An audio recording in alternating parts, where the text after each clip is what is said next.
கீழ்கண்ட வாக்கியத்தில் சரியான கோட்பாடை காண்க அப்படி சொல்லி கொடுத்துருக்காங்க.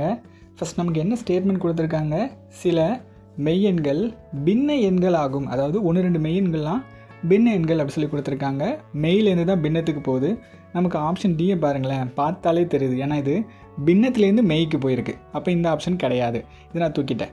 இப்போ ஆப்ஷன் பிக்கு வரேன். பியில் இந்த மாதிரி அம்புக்குறி கொடுத்துருக்காங்க. இதுக்கு என்னென்னா மெய் எண்கள் எல்லாமே பின்ன எண்கள். அதான் மெய்யிலேருந்து பின்னத்தை நோக்கி போகிற மாதிரி அம்புக்குறி கொடுத்துருக்காங்க. அப்போது மெய்யெண்கள் எல்லாமே பின்ன எண்கள்லாம் நமக்கு ஸ்டேட்மெண்ட்டில் கொடுத்துருக்காங்க. அப்போ இது கிடையாது. இப்போ ஆப்ஷன் ஏ பாருங்கள், வி மாதிரி கொடுத்துருக்காங்க.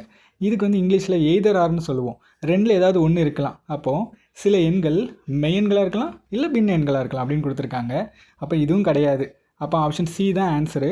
சியில் என்ன கொடுத்துருக்காங்கன்னு பாருங்கள், சில எண்கள் மெய்யெண்களாக இருக்கலாம், அதே நேரத்தில் பின்ன எண்களாகவும் இருக்கலாம். நமக்கு கொடுத்தது என்ன, சில மெய்யெண்கள் பின்ன எண்கள்னு கொடுத்துருக்காங்க.